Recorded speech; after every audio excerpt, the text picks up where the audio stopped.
नमस्कार. दीपक बोराडे. आपल्याला कल्पना आहे की आपण आता गेली अनेक वर्ष हाताळतोय, त्यातला मार्ग काढायचाही प्रयत्न करतोय आणि कायदेशीर दृष्ट्याही आपण नेहमी योग्यच भूमिका त्यात घेतली आहे. पण त्यातले काही अडचणी आहेत त्या आपल्याला दूर कराव्या लागतील. तर ते कसं आहे की तुम्ही एकदा मला असं वाटतं या तुमच्याही काय आयडियाज आहेत ते समजून घेऊ, काय अडचणी आहेत त्याही आपण त्याच्यावर चर्चा करू आणि मार्ग काढायचा प्रयत्न करू. आपल्याला मार्गच काढायचा आहे. आपल्याला काही म्हणजे तुम्हाला माहिती आहे पहिल्या दिवशीपासून मी एक खंबीर भूमिका यात घेतली आहे, पण त्यात वेळोवेळी अडचणी येत गेल्या आहेत. तर तुमचाही अभ्यास आहे, तुमच्या अभ्यासाच्या अनुरूप किंवा तुमच्या सोबतचे जे काही ज्यांचा अभ्यास असेल अशा लोकांना सोबत बसू, आवश्यकता असेल तर ऍडव्होकेट जनरलला बोलून घेऊ. ऍडव्होकेट जनरलशी आपण त्या ठिकाणी तुमच्या बैठकीत चर्चा करू आणि त्यातला मार्ग काढायचा प्रयत्न करू आपण. तर तुम्ही जरूर या. कारण काय बघा, म्हणजे तुमचं आता तुम्ही उपोषण केलं, हा मुद्दा तुम्ही ऐरणीवर आणला, लोकांनी देखील त्याला एक चांगलं समर्थन दिलं, पण शेवटी मार्ग तर बैठकीतलं आणि चर्चेतलंच निघेल की नाही. तर त्यामुळे मला असं वाटतं की आता उपोषण सोडावं, आम्ही नीट दखल घेतली याची आणि आपण चर्चा करून यातला मार्ग काढायचा प्रयत्न करू. एक विनंती आहे, विजयाला 2 मिनिटं आपल्याला. मी मागच्या वर्षी पंढरपूरला याच मुद्द्यासाठी 16 दिवस उपोषणाला बसलो होतो.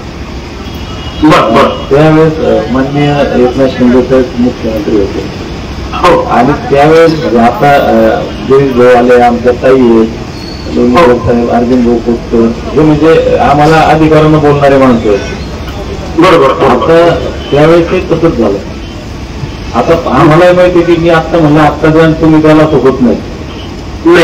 त्यावेळेस पहिल्यांदा शंभूराव देसाई साहेब आणि चंद्रकांतदादा पाटील आले होते. पटेलकर साहेब असतील, प्रकाशांना असतील. मी त्यांना म्हटलं तुम्ही असं बोलले आणि उपोषण सोडून फायदा नाही, कारण याच्या अगोदर कितीतरी आंदोलन झाले, शब्द दिले गेले, लेखी काहीतरी द्या. साहेबांनी त्यांच्या सैनिक एक पत्र दिलं की आमच्या ज्या मागण्या होत्या ही मागणी तुमची 15 दिवसात होईल, याच्या अशा अशा अडचणी आहेत, थोडंफार मला 1 महिना लागेल. ते पत्र आलं माझ्याकडे. आता 1 वर्ष कम्प्लीट झालं. 25 सप्टेंबरला मी उपोषण सोडलं होतं 16 दिवसाचं. माझ्यासोबत आणखी ते सुटलं. आता काय झालं, एक म्हण आहे की तोंड एकदा पोळलं की ते आपण तापही फुकून पितो. म्हणूनच माझं म्हणणं काय बघा, कोणी काही म्हणजे मी लिहून दिलं त्यांनी लिहून दिलं तरी जोपर्यंत आपण चर्चा करत नाही ना, बरोबर, त्यातनं यातनं मार्ग निघू शकत नाही. बघा हे जर सोपं असतं तर आतापर्यंत होऊन गेलं असतं.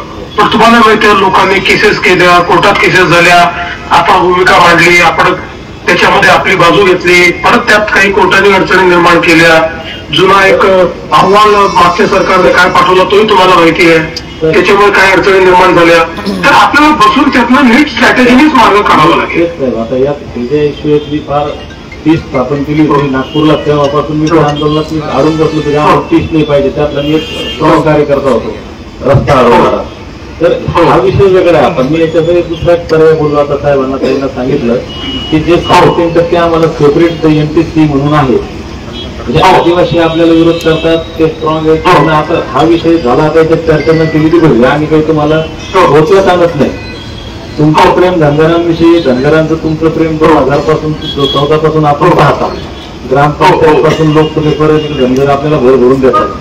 तर आता आमची विनंती हे जे 3.5% आहे तो विषय सोडून द्या. कोर्टाचा विषय, कटकटीचा विषय, लोक कोर्टात जातात, आदिवासी अडवतात, भांडणी करतात, हे जे 3.5% आहेत हे जर आपण MTCचं आता STC सुप्रीम कोर्टानं पण त्याला मान्यता दिली की तुम्ही उपाय करू शकता. तर STC मूळ आदिवासी 7% त्यांचं तसंच ठेवा. आम्हाला त्यांचा अजिबात नको नाही जायचं. आम्हाला आमचा हक्काचा असून आम्ही हक्क सोडतो आज रोजी इथं.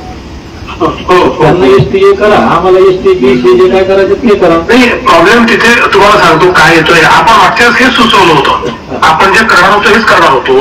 पण त्यातला प्रश्न एवढाच निर्माण होतो की हे STचं आरक्षण तुम्हाला माहिती आहे की केंद्र सरकार राष्ट्रपतीच्या मान्यतेने देतं.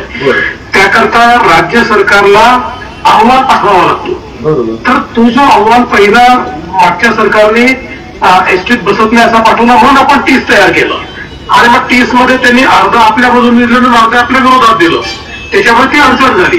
तर आताही म्हणजे हे राज्य सरकार, जसं समजा एक मराठा आरक्षण आहे तर राज्य सरकार कायदा करू शकतो, तसं याचा राज्य सरकार कायदा नाही करू शकत. याच्यामध्ये त्याची एक सुप्रीम कोर्टाने एक प्रिस्क्राईब केलेली यंत्रणा आहे. त्या यंत्रणेमध्ये या म्हणजे 30 सारख्या किंवा TISS आपल्या त्या TRTA सारख्या एक 5-7 हे आहेत संस्था. त्या संस्थांनी अभ्यास करून त्यांनी रिकमेंड केलेला एक रिपोर्ट लागतो. जो रिपोर्ट राज्याला पाठवावा लागतो. तो केंद्रातलं जे आपलं जनजाती आयोग आहे ते जनजाती आयोग त्याच्यावर रिपोर्ट देतं. त्या रिपोर्टच्या आधारावर मग केंद्र सरकार ते वर्गीकरण करतं. म्हणजे आपल्याला NT आपल्याला करता येतं, ST आपल्याला करता येत नाही, त्याचे अधिकार आपल्याला नाही. म्हणून मी म्हटलं की या गोष्टी जर आपण बसलो तर मग त्यातनं कसा मार्ग काढायचा, त्यातल्या काय अडचणी आहेत त्यातला मार्ग काढू ना आपण. त्याचे माझी विनंती, केंद्र सरकार 2014 पासून आपल्याला इथल्या शक्ती असले साहेब तर सगळं होतं.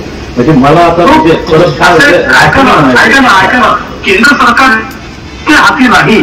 तुम्ही एक लक्षात घ्या, सुप्रीम कोर्टाने जी प्रोसेस प्रिस्क्राईब केली आहे म्हणून आपण मग कोर्टाचा आपण विषय का केला. आपण कोर्टाचा विषय करताच केला की सुप्रीम कोर्टाने जे प्रिस्क्राईब केलं आहे त्यानुसार ते बसवलं पाहिजे म्हणून कोर्टात गेलो.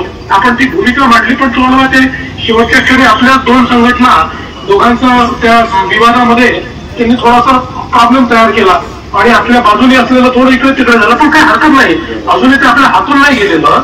म्हणून मी काय म्हणतो, तुम्ही एकदा जर बसलात आणि असं आहे की कदाचित मी राजकीय माणूस आहे, मी चुकीचं सांगेन, पण म्हणून तुम्ही जो म्हणाल तर त्या प्रकारचा वकील आपण बसवू, आपण AG बसवू, ही प्रोसेस समजून घ्या. मग या प्रोसेसमध्ये जी राज्य सरकारला भूमिका घेते राज्य सरकार घेणं, राज्य सरकार मागे हटणार नाही.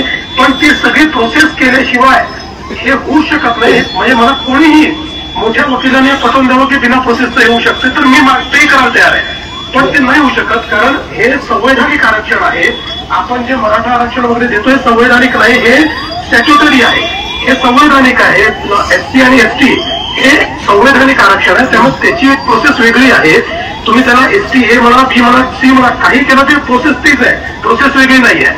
म्हणून तुम्ही माझी तुम्हाला विनंती की तुम्ही जरा आमच्या सोबत बसा, आपण बसून यातून कसा मार्ग काढायचा करू. आणि तुम्हाला एक माहिती आहे की आम्ही म्हणजे आमची भूमिका पहिल्या दिवशीपासून आपल्या बाजूची आम्ही कुठेही, आणि आता तर तुम्ही इतकी चांगली भूमिका घेतली की तुम्हाला STचं जे काही आत्ताचं आहे त्याच्यामध्ये घुसायचंच नाही आहे. त्याच्यामुळे तुम्ही फार चांगली भूमिका मांडलेली आहे, त्यामुळे त्याच्यातलाही मार्ग आपण काढू शकतो. पण हे कसं आहे, हे तुम्ही तिकडे बसले फोनवर आपण बोलतोय यांनी होणार नाही. आपल्याला बैठकीत समोरासमोर बसून काही अडचणी अजून आहेत त्या अडचणी कशा दूर करायच्या याचा प्रयत्न करावा लागेल आणि त्याचा मार्ग काढावा लागेल. चालेल ना साहेब. आता हे हा झाला तुमचा जे ST सांगितलं ABC करायचं. तर आता आपण जर समजा आता निजाम गॅजेट जे की स्वातंत्र्यापूर्वीच ते आपण काही पर्याय काढून हे करून लागू करतो. ते तुम्हाला लागू करून फायदा होत नाही, कारण मराठा समाजाला ही आता जे आपण लागू केलं हैदराबाद गॅझेट ते आरक्षणाकरता लागू केलेलं नाहीये, ते जातीकरता लागू केलं आहे. ते आरक्षणाकरता लागू नाही, ते फक्त जातीकरता. म्हणजे कोणाची एंट्री जर कुणबी असेल तर कुणबी समाजाला जे आरक्षण इथे ते आरक्षण मिळत आहे. आता आपली एंट्री जर त्यात धनगर मिळाली तरी आपल्या धनगर समाजाचं आरक्षण हे एंटिटीच आहे, ते ST नाही आहे. त्यामुळे हैदराबाद गॅझेट लागू करूनही त्याचा फायदा होत नाही. नाही, मला ते नाही म्हणायचं की हे जर 36 नंबरला जे धनगर आहे हे आपण सुद्धा एक कोर्टात ऍफिडेव्हिट केलेलं आहे. आपण तेच सांगितलं ना आपण की ते हेच आहे, पण कोर्ट अजून कोर्टात ते झालं नाही. तुम्हाला माहिती आहे ते शेवटी काय भांडण झाली. म्हणून आता आपण त्याच्यात सुप्रीम कोर्टात ती भूमिका घेतोय की बाबा हेच आहेत ते 36 नंबरचे धनगर म्हणजे हेच धनगराची भूमिका आपण सुप्रीम कोर्टात घेतली आहे. याला सगळं फार विलंब होतोय साहेब या गोष्टीला, मला असं वाटतं. नाही बरोबर आहे, पण आता दादा तुम्ही एक लक्षात घ्या की ज्या गोष्टी कायद्याच्या आहेत त्या कायद्याची होतील की नाही, त्या कायद्याच्या बाहेर जाऊन तर करता येणार नाही. म्हणून तर म्हटलं तुम्ही एकदम चांगली भूमिका घेतली आहे की आदिवासींच्या ह्याच्यात तुम्हाला कुठे वाटेकरी व्हायचं नाही, तुम्हाला तुमचं स्वतंत्र पाहिजे आहे. त्यामुळे आता आदिवासी समाजाचंही आपण त्यांच्याशी चर्चा करू शकतो, त्यांनाही सांगू शकतो की तुमच्या याच्यात शिरायचं नाही आहे, त्यामुळे तुम्ही विरोध करू नका आणि आपण कायद्यात ते कसं बसवायचं या संदर्भातला प्रयत्न करूया. आम्हाला देवा भाऊ आम्ही प्रामाणिकपणे सांगतो. मी तुमचं शेवटीचं भाषण फार म्हणजे काळजीपूर्वक ऐकलं, मी तसं ऐकत असतो. तुम्ही तिथं म्हटले की तुम्ही मागत राहा आम्ही देत राहतो, आमची देवाची भूमिका आहे. तर तुम्ही द्याल ही खरोखर प्रामाणिकपणे अजूनही म्हणजे मी काय तुमचा समर्थन तुमचा कार्यकर्ता नाही, पण काय भावना आहे. तुम्ही बघा ना, म्हणून जोपर्यंत ते कायदेशीर होत नाही तोपर्यंत आपण आदिवासीच्या योजना लागू केल्या, त्या संदर्भात पैसे पण आपण दिले, त्या सगळ्या गोष्टी आपण केल्या. त्या योजनांचा फार घोटाळा आहे. मी आपल्या समोर आल्यावर तो विषय बोलेल तेव्हा म्हणजे काय फायदा ते मला योजना मी आता जे मागण्या दिल्यांचं आहे मला लोक माझ्याकडे येत होते आमचे भाऊ याच्यात ही टाका ती टाका ती टाका. मी माझ्या जीवनात एकच मागणी टाकली. विमान भेटलं तर खटारा गाड्या घोड्या कशाला पाहिजे आम्हाला. त्याचं बरोबर आहे, ते आपण बाकी आम्हाला याची देण्याची गरज ऑटोमॅटिक मिळणार आहे. त्याचं बरोबर आहे. ही स्टॉप गॅप अरेंजमेंट त्याचं आहे. जोपर्यंत अमृत मिळत नाही तोपर्यंतची अरेंजमेंट आहे. अमृत मिळवायचंच आहे.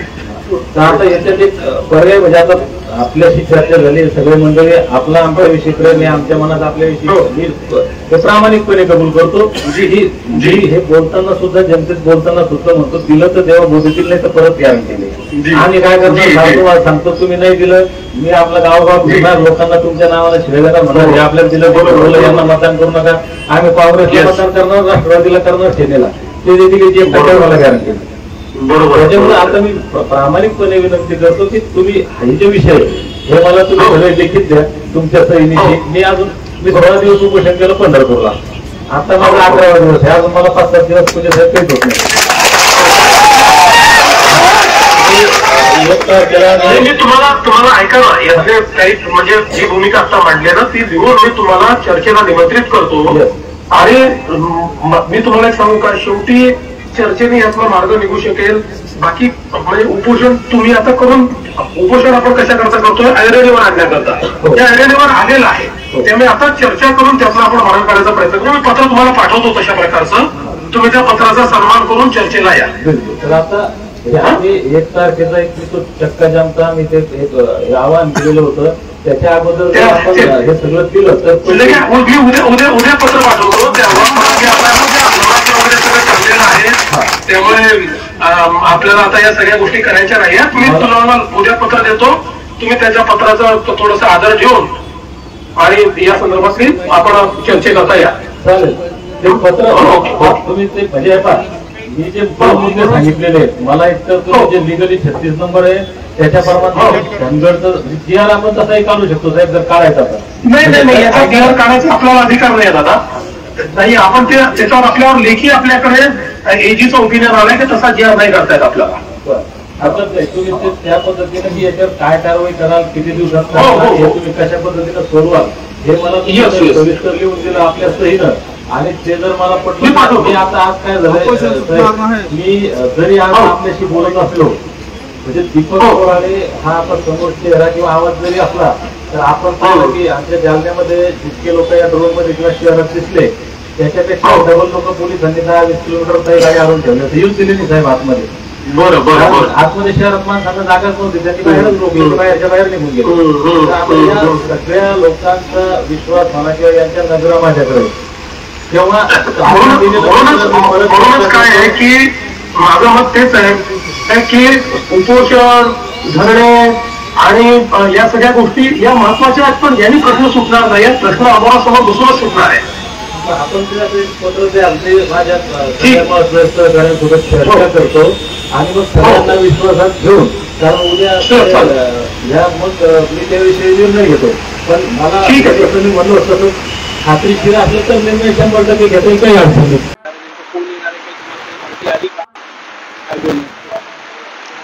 बरोबर आहे. सरकारने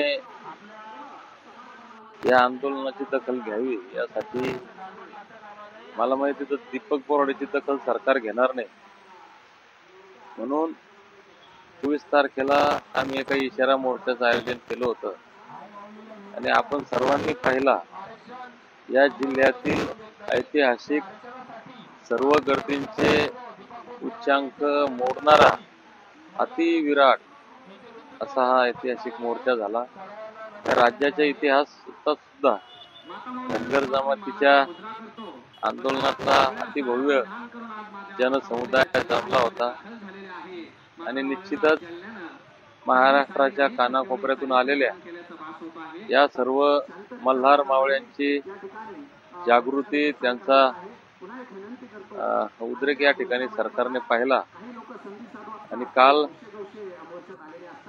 अर्जुन भाऊ खोतकर असतील, उदय सामंत साहेब असतील, ही मंडळी इथं आल्यानंतर त्यांनाही आम्ही विनंती केली होती की आपण आमचं म्हणणं सरकार दरबारी मांडावं आणि त्यांच्या बोलण्यानुसार काय चर्चा झाली मला माहिती नाही, तर कदाचित यांच्या पुढाकारानं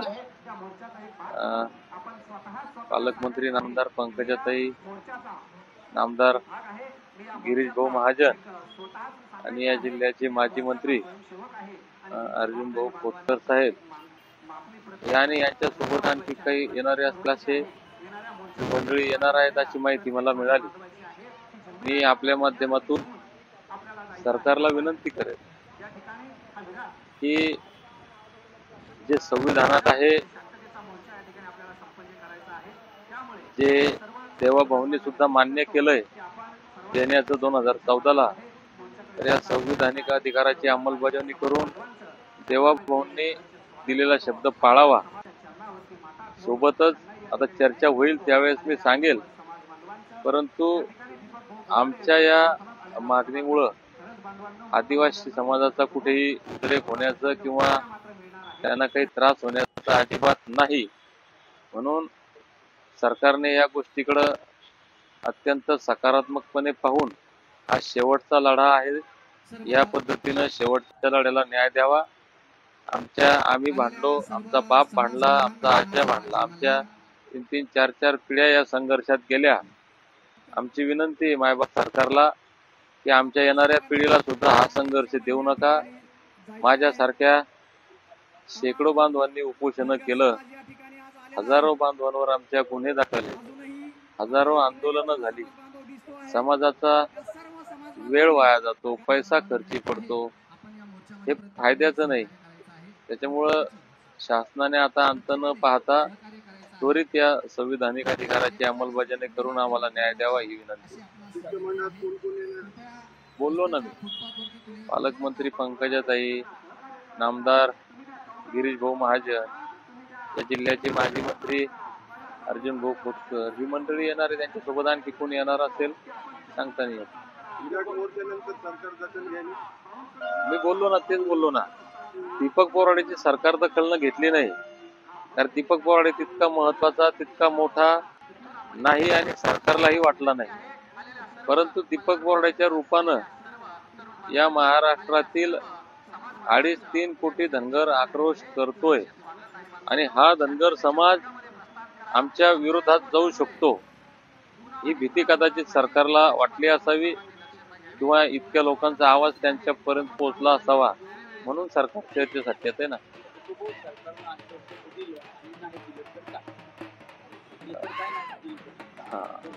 मी जे एक प्रोग्राम दिला होता 24च्या मोर्चामध्ये, काल धरणे आंदोलन प्रत्येक तहसील समोर झाले, मोठ्या प्रमाणात झाले. उद्या म्हणजे 29ला ढोल बजाव आंदोलन आहे प्रत्येक आमदार खासदाराच्या घरासमोर.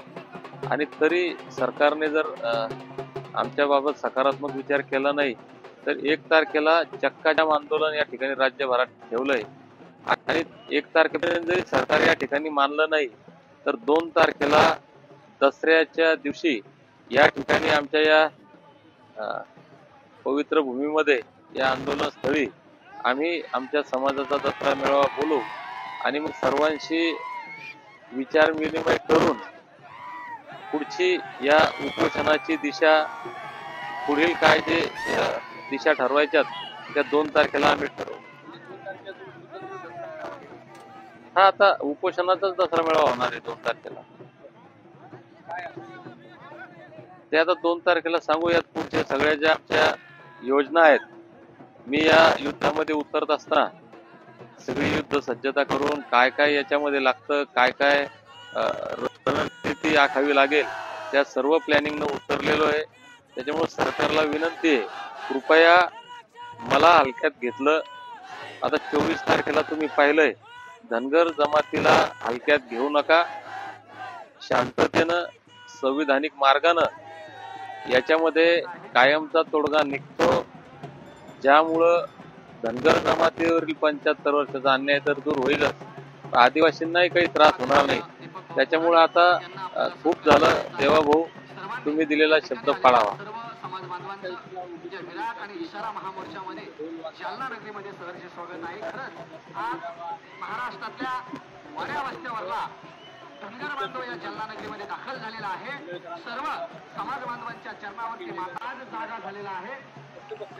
जागा झालेला धनगर बघून नाही, मी 29ला ढोलबजाव आंदोलन सांगितलंय आणि 28ला कोणाचं आंदोलन हे मला माहित नाही.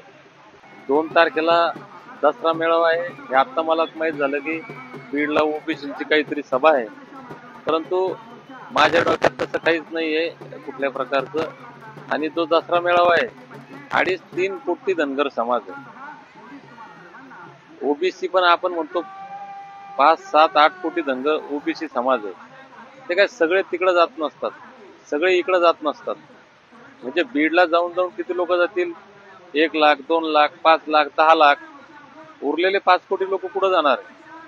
आता तुम्ही ते दसरा मेळाव्याचं म्हणावं, तिथे किती लोक जाणार आहेत? 1 लाख, 2 लाख, 5 लाख, 10 लाख. 2.5 कोटी धनगर आहेत ना राज्यात. त्याच्यामुळं हे कोणी काही चर्चा करतंय, या चर्चांना काही अर्थ नाहीये. मी माझी लढाई धनगर जमातीच्या अस्तित्वाची, धनगर जमातीवर झाल्या अन्यायाची लढाई लढतो.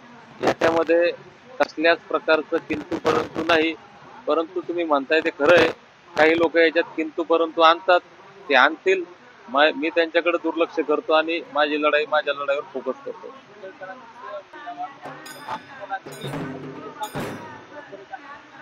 नाही, हे पहा, आता कोणी त्यांच्या मागण्या मला माहित नाही, माझी मागणी मला माहिती आहे. त्याच्यामुळे मी म्हणतो माझी मागणी आहे. कदाचित ते सुद्धा आता दसरा मेळावा घेतील, ते सुद्धा धनगर समाजाचे नेते आहेत. त्यांनी सुद्धा आरक्षणाच्या चळवळीत, आरक्षणाच्या लढ्यामध्ये काम केलंय. त्याच्यामुळं निश्चित तेही त्या ठिकाणी या आरक्षणाच्या बाबतीत बोलतील असं मला वाटतं. हा, एक गोष्ट ते हे बा, सत्तेत ते जरी असले आणि समजा उद्या मी काल एक वाक्य बोललो की मी जरी मुख्यमंत्री जरी असलो तरी तिथं मर्यादा येत असतात, पक्षाचे बंधनं असतात. त्याच्यामुळे आमचा रोष नाहीये. सत्तेतील आमदार असो, सत्तेतील पदाधिकारी असो, यांच्यावर आमचा रोष असण्याचं कारण नाही, कारण त्यांना मर्यादा आहेत, मी अगदी पहिल्यापासून म्हणतोय. परंतु ते समाजाचा आवाज बोलतात, समाजाविषयी बोलतात, हे समाजासाठी काही कमी नाही.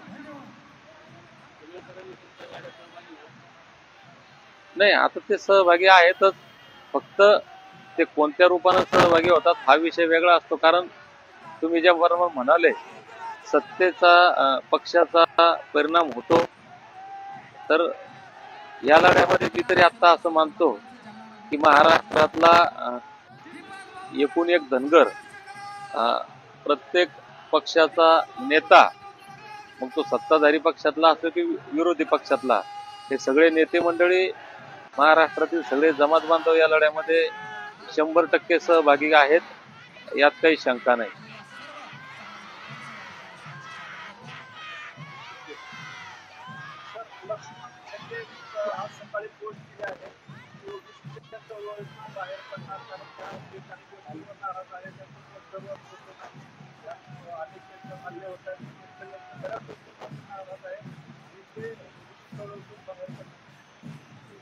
आता सध्या काय आहे, मी फक्त माझं टार्गेट मी त्या दिवशी बोलताना सांगितलं बसताना, ते झाड आहे, झाडावर पक्षी आहे आणि पक्षाचा डोळा आहे. मला त्या झाडाशी काही घेणदेण नाहीये, मला त्या पक्षाशी काही घेणदेण नाहीये. माझं टार्गेट तो डोळा आहे. त्याच्यामुळे मी डोळ्यावर फोकस करतोय. बाकी कुठं काय चाललंय याच्याविषयी मी भाष्य करणं सध्या उचित समजत.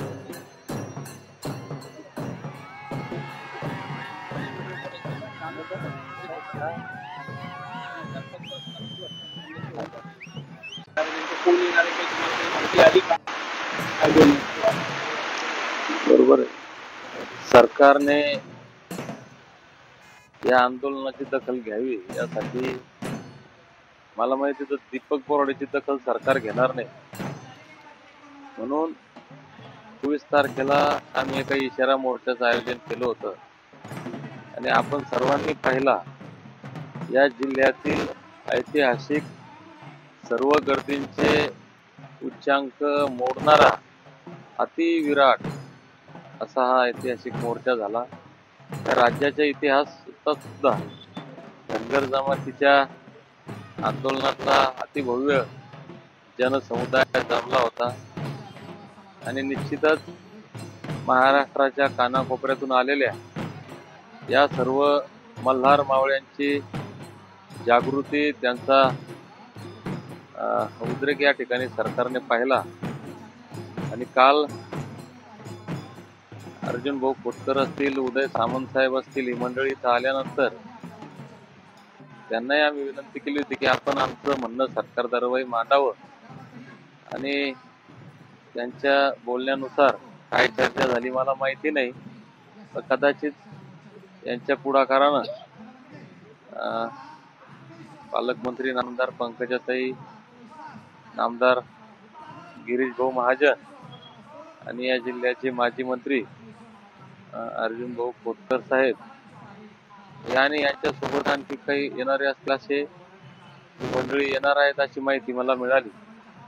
मी आपल्या माध्यमातून सरकारला विनंती करेन की जे संविधानात आहे,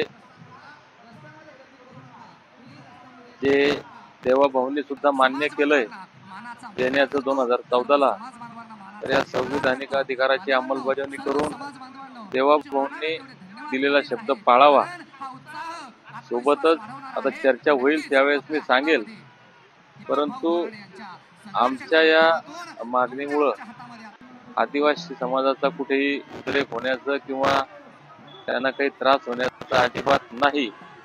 म्हणून सरकारने या गोष्टीकडं अत्यंत सकारात्मकपणे पाहून हा शेवटचा लढा आहे, या पद्धतीनं शेवटच्या लढ्याला न्याय द्यावा. आम्ही भांडलो, आमचा बाप भांडला, आमचा आज्या भांडला, आमच्या 3-3, 4-4 पिढ्या या संघर्षात गेल्या.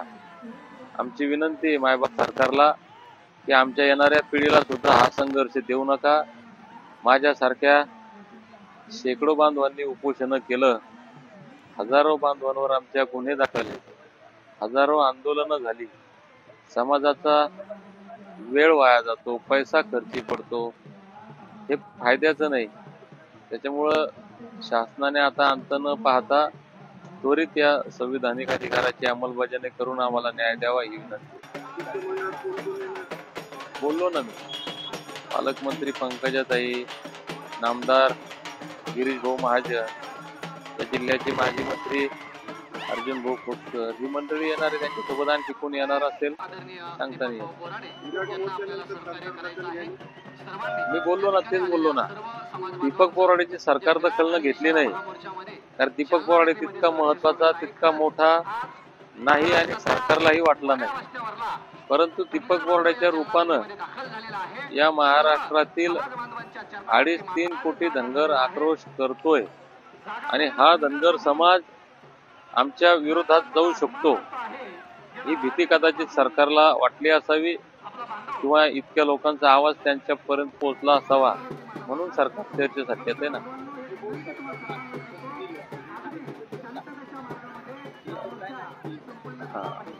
मी जे एक प्रोग्राम दिला होता 24च्या मोर्चामध्ये, काल धरणे आंदोलन प्रत्येक तहसील समोर झाले, मोठ्या प्रमाणात झाले. उद्या म्हणजे 29ला ढोल बजाव आंदोलन आहे प्रत्येक आमदार खासदाराच्या घरासमोर. आणि तरी सरकारने जर आमच्या बाबत सकारात्मक विचार केला नाही तर 1 तारखेला चक्काजाम आंदोलन या ठिकाणी राज्यभरात ठेवलंय. आणि 1 तारखेपर्यंत जरी सरकार या ठिकाणी मानलं नाही तर 2 तारखेला दसऱ्याच्या दिवशी या ठिकाणी आमच्या या पवित्र भूमीमध्ये या आंदोलनस्थळी आम्ही आमच्या समाजाचा दसरा मेळावा बोलू आणि मग सर्वांशी विचार विनिमय करून पुढची या उपोषणाची दिशा, पुढील काय जे दिशा ठरवायच्यात त्या 2 तारखेला आम्ही ठरवू. हा आता उपोषणाचाच दसरा मेळावा होणार आहे 2 तारखेला. ते आता 2 तारखेला सांगूयात. पुढच्या सगळ्या ज्या आमच्या योजना आहेत, मी या युद्धामध्ये उतरत असताना सगळी युद्ध सज्जता करून काय काय याच्यामध्ये लागतं, काय काय जी आखावी लागेल त्या सर्व प्लॅनिंगनं उतरलेलो आहे. त्याच्यामुळे सरकारला विनंती आहे, कृपया मला हलक्यात घेतलं. आता 24 तारखेला तुम्ही पाहिलंय, धनगर जमातीला हलक्यात घेऊ नका. शांततेनं संविधानिक मार्गानं याच्यामध्ये कायमचा तोडगा निघतो, ज्यामुळं धनगर जमातीवरील 75 वर्षाचा अन्याय तर दूर होईल, आदिवासींनाही काही त्रास होणार नाही. त्याच्यामुळे आता खूप झालं. देवाभाऊ, तुम्ही दिलेला शब्द पाळावा.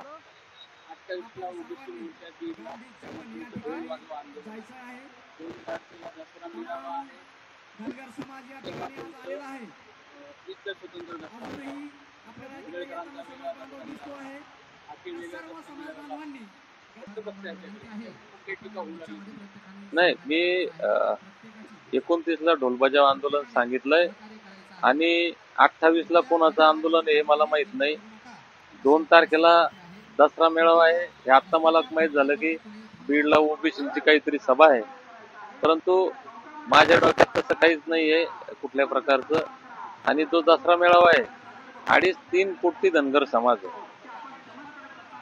ओबीसी पण आपण म्हणतो 5-7-8 कोटी धनगर ओबीसी समाज आहे. ते काय सगळे तिकडे जात नसतात, सगळे इकडे जात नसतात. म्हणजे बीडला जाऊन जाऊन किती लोक जातील? 1 लाख, 2 लाख, 5 लाख, 10 लाख. उरलेले 5 कोटी लोक कुठं जाणार आहे? आता तुम्ही ते दसरा मेळाव्याचं म्हणावं, तिथे किती लोक जाणार आहेत? 1 लाख, 2 लाख, 5 लाख, 10 लाख. 2.5 कोटी धनगर आहेत ना राज्यात. त्याच्यामुळं हे कोणी काही चर्चा करतंय, या चर्चांना काही अर्थ नाहीये.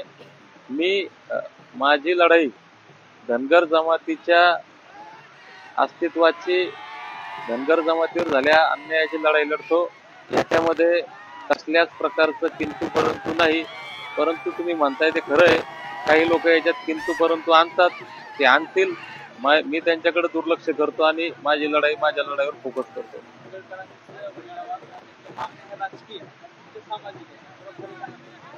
नाही, हे पहा, आता कोणी त्यांच्या मागण्या मला माहित नाही, माझी मागणी मला माहिती आहे. त्याच्यामुळे मी म्हणतो माझी मागणी आहे. कदाचित ते सुद्धा आता दसरा मेळावा घेतील, ते सुद्धा धनगर समाजाचे नेते आहेत. त्यांनी सुद्धा आरक्षणाच्या चळवळीत, आरक्षणाच्या लढ्यामध्ये काम केलंय. त्याच्यामुळं निश्चित तेही त्या ठिकाणी या आरक्षणाच्या बाबतीत बोलतील असं मला वाटतं. हा, एक गोष्ट हे बा, सत्तेत ते जरी असले आणि समजा उद्या मी काल एक वाक्य बोललो की मी जरी मुख्यमंत्री जरी असलो तरी तिथं मर्यादा येत असतात, पक्षाचे बंधनं असतात. त्याच्यामुळे आमचा रोष नाहीये. सत्तेतील आमदार असो, सत्तेतील पदाधिकारी असो, यांच्यावर आमचा रोष असण्याचं कारण नाही, कारण त्यांना मर्यादा आहेत, मी अगदी पहिल्यापासून म्हणतोय. परंतु ते समाजाचा आवाज होतात, समाजाविषयी बोलतात, हे समाजासाठी काही कमी नाही. नाही, आता ते सहभागी आहेतच, फक्त ते कोणत्या रूपानं सहभागी होतात हा विषय वेगळा असतो. कारण तुम्ही ज्या बरोबर म्हणाले सत्तेचा, पक्षाचा परिणाम होतो, तर या लढ्यामध्ये मी तरी आता असं मानतो की महाराष्ट्रातला एकूण एक धनगर, प्रत्येक पक्षाचा नेता, मग तो सत्ताधारी पक्षातला असो की विरोधी पक्षातला, हे सगळे नेते मंडळी, महाराष्ट्रातील सगळे जमात बांधव या लढ्यामध्ये 100% सहभागी आहेत, यात काही शंका नाही.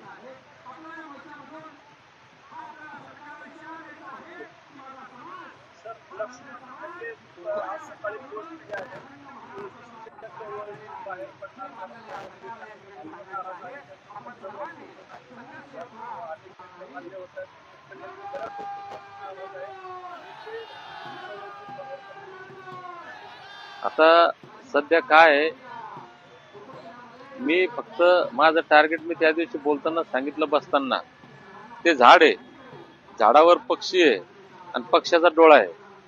मला त्या झाडाशी काही घेणदेण नाहीये, मला त्या पक्षाशी काही घेणदेण नाहीये. माझं टार्गेट तो डोळा आहे. त्याच्यामुळे मी डोळ्यावर फोकस करतोय. बाकी कुठं काय चाललंय याच्याविषयी मी भाष्य करणं सध्या उचित समजत.